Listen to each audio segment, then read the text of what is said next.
It is further ordered that on such scheduled date that you be put to death by a current of electricity sufficient to cause your immediate death, and such current of electricity shall continue to pass through your body until you are dead. There's a case that people don't realize that Ted Bundy was dealing with in the background while he was locked up in prison for murder before his trials even begun. This particular murder that Ted knew he had done, he knew the evidence was strong against him on this one case that a group of detectives were working on to prove that Ted was their killer. But the only reason the case stopped was because Ted was found guilty in Florida twice and eventually sent to death row. So with Ted locked up and put on death row and awaiting the decade to walk to the electric chair, the case that Ted almost went to court for and would have been found guilty for, and one more victim of Ted's would have had their moment seen in court. To make a long story short, to get to the moment of panic for Ted was strongly being linked to a murder on January 12th, 1975 for a 23-year-old nurse named Karen Campbell. Karen was essentially just at the wrong place at the wrong time. If it were hours later or earlier, she would still be alive today and most likely be a mother with grandchildren. But she came across a hungry Ted Bundy who was out hunting for women. This is the case that Ted was so close to going to court for and seeing him convicted for it, but it would go unsolved till Ted confessed to it well over a decade later. On January 12, 1975, Karen Campbell disappeared from the Wildwood Inn. Her nude body was found almost 3 miles away. Though the body was partially destroyed by animals, the coroner was able to establish by stomach analysis that Miss Campbell had died about 2 hours after the dinner at the Stew Pot on January the 12th. I don't think anybody doubts that I've done some bad things. The question is what, of course, and how, and maybe even most importantly, why.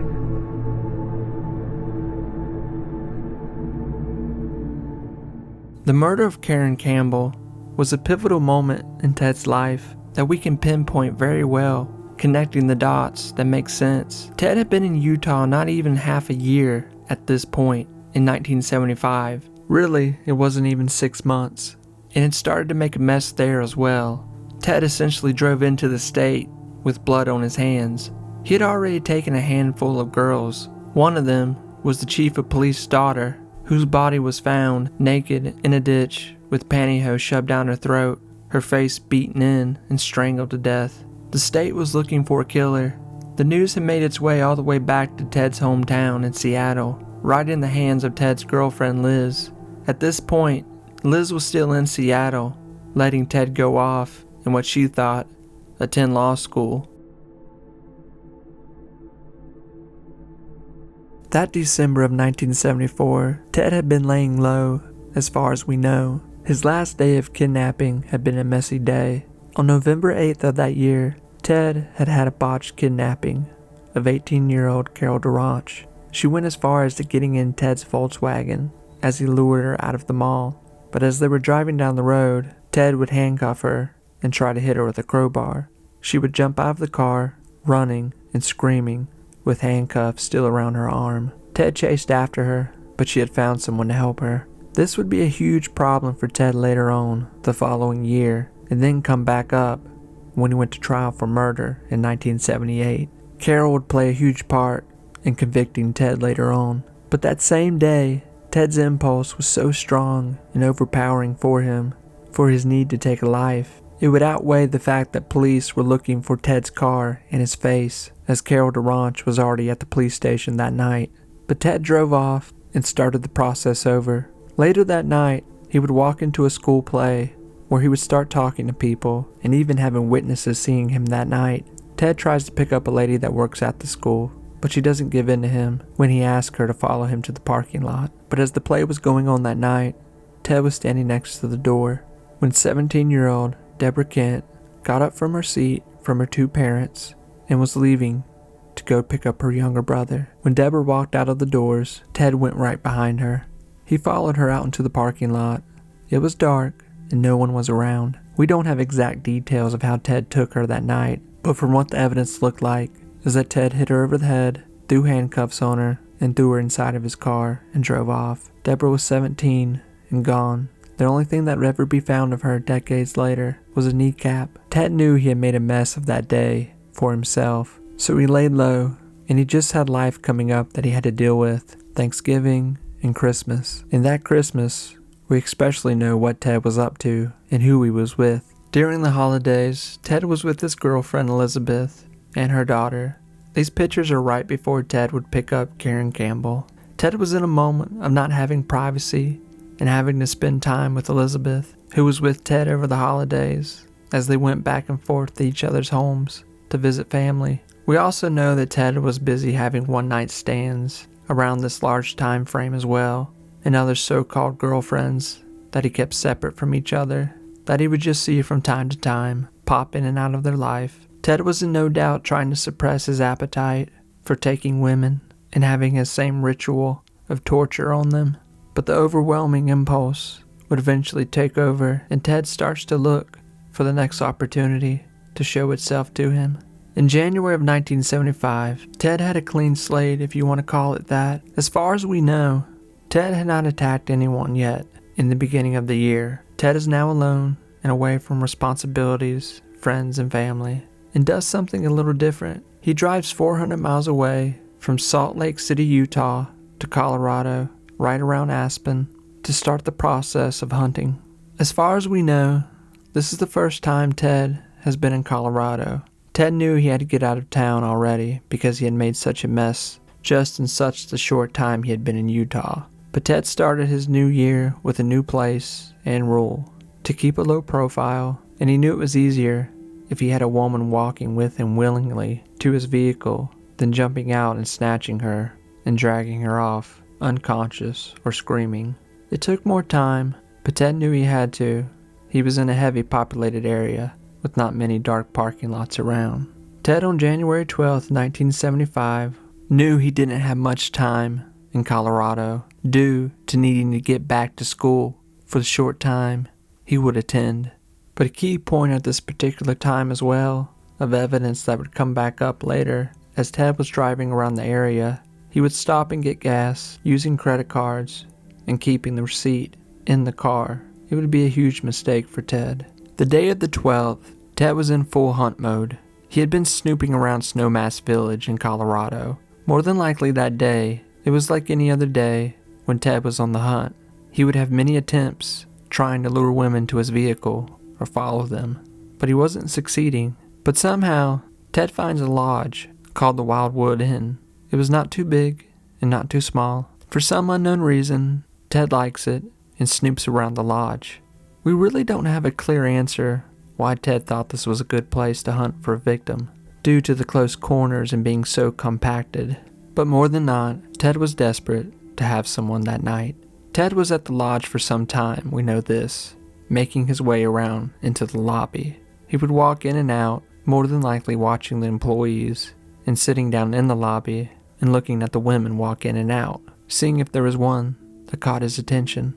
More than likely, one had caught Ted's eye at one point before he could make a move. Karen Campbell, 24 years old and a nurse, on January 11th of 1975, would show up in Snowmass, Colorado, with her boyfriend and his children. Karen's boyfriend was a doctor, that being the main reason they were in the area, due to a medical conference happening. Karen met her boyfriend at the hospital that they worked at. On the 11th, when they arrived, they checked in to the Wildwood Inn. With everything seeming normal, many of their work colleagues were there as well.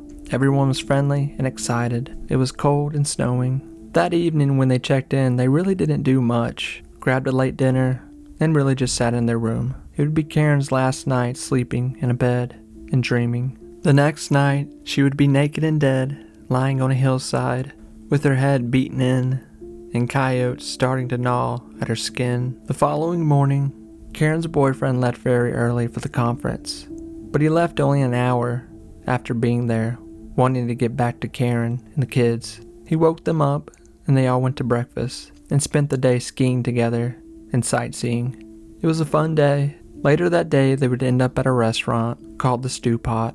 At this point, Karen was ill, having stomach pains, nauseous. She didn't finish her meal, This would be Karen's last meal, and it would come back up to be key part of evidence for the timing of her death.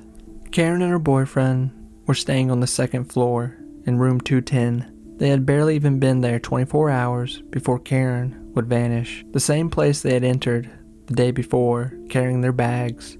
The lobby of the lodge is where they would split apart that day on the 12th. On the way back to the lodge from the restaurant, they would stop at a drugstore for Karen to get medicine, and in that, Karen would grab a magazine that she wanted. They paid for their things and headed back to the lodge. When they got back to their room, they decided to go down to the lobby so the kids could play and Karen and her boyfriend could drink coffee and tea and sit by the fire. It was beautiful. It was snowing out. Ted was in the lobby, more than likely sitting by the fire, looking and watching. Karen and her boyfriend, along with the kids, walk into the lobby. It's -30 outside, snowing, wind blowing. Once they're in the lobby, they sit very close to the fireplace. We don't know how close Ted was to Karen and her boyfriend, but more than likely he could hear and see everything that was going on around them, what they were saying to each other and the children. We know that Ted was in there, watching her. Karen asked her boyfriend if he would go back up to the room and grab her magazine that she forgot. He refused to go, saying he didn't want to, despite Karen not feeling well and it being windy and deadly cold outside. It would be a lifelong regret he would have to hold. A few of the witnesses have even said that Karen and her boyfriend went back and forth a little bit about the magazine. She was upset and couldn't believe that he wouldn't go, so she stood up, grabbed the key, and walked out of the lobby. More than not, Ted had heard every word of what was happening, and he knew an opportunity was opening. Karen heads for the elevator. As she makes it to the second floor, this is the last place where Karen has contact. A couple of her work colleagues were in the elevator with her, just making small chit-chat. Karen even told them she was headed back to her room to grab a magazine. When they hit the second floor, a gust of wind blows through the elevator door. Karen walks out and heads towards her room. Somewhere in this, Ted approaches Karen. He's polite, he's nice, he's more than likely saying that he needs help. We still don't even know to this day what Ted said to Karen to lure her to the vehicle. Maybe Karen was so mad, she willingly walked to Ted's car and even got inside of it. Who knows what she was thinking? Maybe she wanted to make her boyfriend mad. Maybe she just wanted to help a guy that needed some help. It was cold out. She was a good person. But more than not many people were around outside. It was dark. It was cold. Snow was blowing. She would vanish that Sunday night, getting into the car with Ted. 20 minutes later, Karen's boyfriend wonders what's going on with her. He grabs the kids and heads back up to their room. Karen's not there. It's freezing outside. An hour goes by, and now the lodge starts to look for Karen. By the morning, police are searching everywhere and talking to everyone at the lodge. Karen's boyfriend, along with his children, stay for a whole week in hopes that they will find Karen. People do give a report of a man that had been hanging around the lobby in and out for a good while that day. They didn't believe he was actually staying there. People that saw the man, they give a description of what he looked like, and a depiction of him is drawn. But everything that is made up about this man is wrong in the end. Just a little over a month later, Karen's body would be found just a little over 2 miles from the parking lot of the Wildwood Inn. A man who was driving by saw a group of birds swarming above something on the other side of the hill. He simply just pulled over, thinking it was a large animal. Curious, he walked up, and to his shock, as he went over the embankment, there lay Karen, naked, frozen, in the ground, with her body still mostly intact. Most of her face had been eaten away by bugs and wildlife. When police show up to the scene, they assume that this is the body they've been looking for, of Karen Campbell. They've been looking for her for over 30 days. They immediately wrap up her body and take it to Denver and start getting it ready for an autopsy. Also, the week that Karen had gone missing, the detective that was put on the case took it upon himself to go ahead and retrieve Karen's dental records to prepare for the worst. He was a seasoned detective and wasn't being naive to a beautiful young girl with a great life had just gone missing all of a sudden, with nothing terrible behind it. So with that, when Karen's body arrives in Denver, they identify her immediately through dental records. Although before they could start to cut into her body, she had to unthaw. She was frozen It took 24 hours. When they start, they can see that a few of Karen's teeth are missing, broken, when the assault had taken place. And soon they had no problem of seeing that the back of Karen's head had been beaten in with a hard object. She was also covered in bite marks from the wildlife, and they also find the meal that Karen had eaten at the restaurant just 2 hours before her death, also telling them that she had not been alive for long when she vanished from the lodge. At this point of time, the mystery of where Karen was and if she was still alive had been solved, but who took her was still unknown to detectives. Ted had went back home to Utah to return to school. He had finals. Ted did as Ted does, acted like everything was normal, that he was just a regular person. Ted continues to take women the months coming in that year, the next one being a young, beautiful girl named Julie in March of 1975 in Colorado once again. Her case is even more unknown to investigators, along with her body never being found still to this day. Ted would talk little of the murder, other than that Julie put up a fight and it was a gruesome death for her. Karen's case would be cold till more Colorado murders started to pile up and missing women continued to take place. These cases would lie unknown until August 16th in 1975, when Ted was arrested in the middle of the night.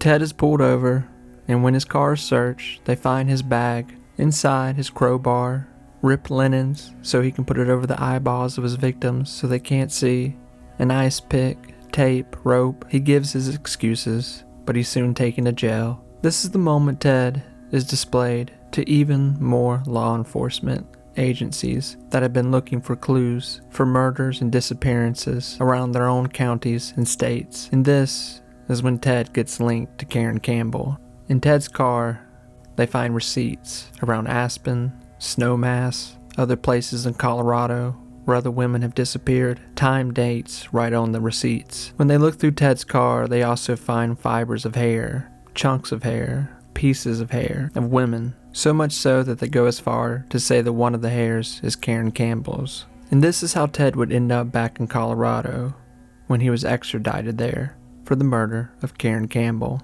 And also, this is when Ted gives his famous interview in Colorado. Ted knew he was in a bad way with the Karen case, and if he had not escaped twice to kill again, he would have went down for it. Ted's story takes many turns at this point, his escapes, his horrific murders that would follow, but by the time Ted is in prison for the last time, he goes through 2 big court cases, and there's many detectives and law agencies that are biting at the bit to have their moment with Ted with their own victims. But 95% of them would never get their moment with Ted in court, and that's Karen. She never gets her justice in court with Ted, but for a moment, she was the one case that was bringing down Ted, and really, if you think about it, she was the one that got the ball rolling, putting Ted under a microscope. There was a huge case being built against Ted for Karen's case. At the end of Ted's last months before he was executed, he was asked what really happened that night with Karen in Snowmass, Colorado. Ted gave little conversation on it when he talked to the detective. Whether he could or couldn't remember what exactly he did or said to Karen, he gave vague answers, and they were written down. And this is what Ted said. Ted would say that he got Karen to get into his car willingly and drive away with him, giving her some story he made up. Somehow she bought it. Maybe just because it was cold and windy, she thought, what the heck. Maybe Ted even said, hey, I'll drive you up to the lobby, hop in. But when Karen gets in the car, it's over. Ted looked at the detective and said he simply killed her like the others. He grabbed his crowbar from under the seat that Karen was sitting in and struck her in the back of the head. He drove to a place that he had already picked out to be alone. Ted would say he just hit her once in the back of the head and knocked her out. And he also said this, I did my thing right there in the car, meaning he beat and assaulted Karen right there in his Volkswagen. This is the only murder we know of that Ted said he did in his car. From what we know, everyone else was just beaten in the car and kidnapped in the car. The reason Ted did this was more than likely because it was -30 that night with the wind blowing and snow. Karen had no idea she would be assaulted and beaten to death in a car by the world's most famous and well-known serial killer to this day on that Sunday night in 1975. January of that year. We don't know how long Ted had been on to Karen. Maybe he saw her the first day they arrived at the lodge, walking into the lobby, all of them. Maybe Ted was in there that night, and he just waited for his opportunity for Karen to be alone. But sadly, her life was taken just for a moment of impulse for Ted. The sad, sad story of Karen Campbell, the young nurse that was meant for so much more.